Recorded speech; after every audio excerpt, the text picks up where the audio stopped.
भगवते वासुदेवाय। श्री राधे। मार्गशीर्ष की शुक्ल पक्ष की एकादशी को मोक्षदा एकादशी कहा जाता है। इस दिन व्रत के फल में मनुष्य को मोक्ष की प्राप्ति होती है। इसके लिए मनुष्य जन्म जन्मांतर प्रतीक्षा करता है।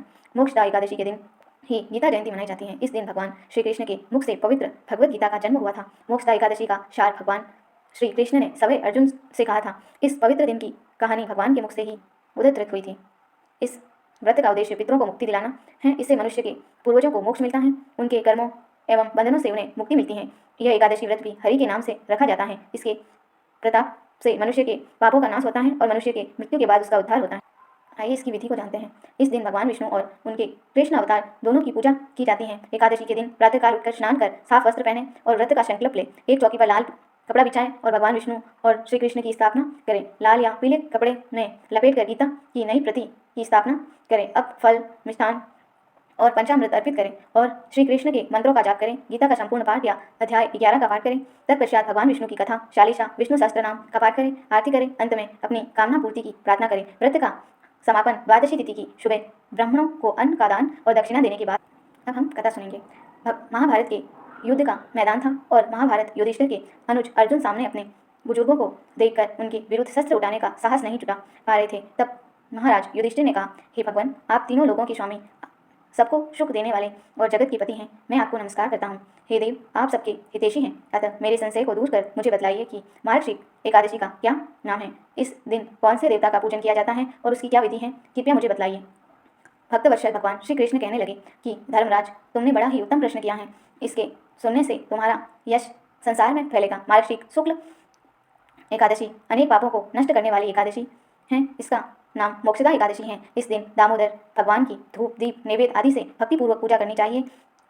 अब इस विषय में एक पौराणिक कथा कहता हूँ। गोलुक नाम के नगर में वैखानस नामक राजा राज्य करता था। उनके राज्य में चारों वेदों के ज्ञाता ब्राह्मण रहते थे। वह राजा अपनी प्रजा का पुत्रवत पालन करता था। एक बार रात्रि में राजा ने एक स्वप्न देखा कि उसके पिता नरक में हैं। उसे बड़ा आश्चर्य हुआ। प्रातः वह विद्वान ब्राह्मणों के पास गया और अपना स्वप्न बतलाया। कहा, मैंने अपने पिता को नरक में कष्ट उठाते देखा है। उन्होंने मुझसे कहा कि हे पुत्र, मैं नरक में पड़ा हूँ, जहाँ से तुम मुझे मुक्ति कराओ। जब से मैंने ये वचन सुने हैं तब से मैं बहुत बेचैन हूँ। चित्त में बड़ी अशांति हो रही है। मुझे इस राज्य, धन, पुत्र, स्त्री, हाथी, घोड़े आदि से कुछ भी सुख नहीं प्रतीत होता। क्या करूँ? राजा ने कहा, हे ब्राह्मण देवताओं, इस दुख के कारण मेरा सारा शरीर जल रहा है। बतलाइए जिससे मेरे पिता को मुक्ति मिल जाए। उस पुत्र का जीवन व्यर्थ है जो अपने माता पिता का उद्धार न कर सके। एक उत्तम पुत्र जो अपने माता पिता तथा पूर्वजों का उद्धार करता है वह हजारों मूर्ख पुत्रों से अच्छा है। जैसे एक चंद्रमा सारे जगत में प्रकाश कर देता है परंतु हजारों तारे नहीं कर सकते। ब्राह्मणों ने कहा, हे राजन, यहाँ पास ही भूत भविष्य वर्तमान के याता पर्वत ऋषि का आश्रम है।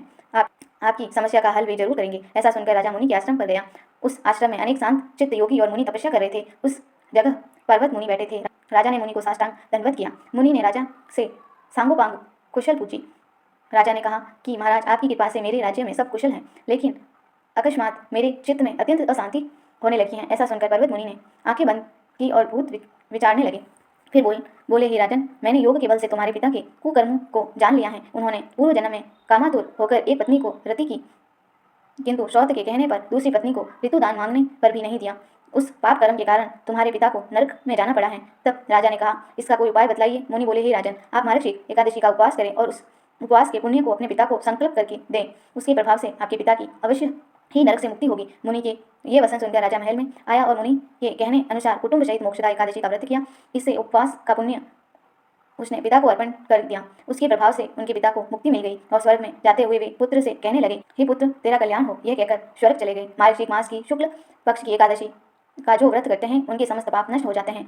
इस व्रत से बढ़कर मोक्ष देने वाला और कोई व्रत नहीं है। इस कथा को पढ़ने या सुनने से वायपेय यज्ञ का फल मिलता है। यह व्रत मोक्ष देने वाला तथा चिंतामणि के समान सब कामनाएं पूर्ण करने वाला है। जय श्रीमन नारायण।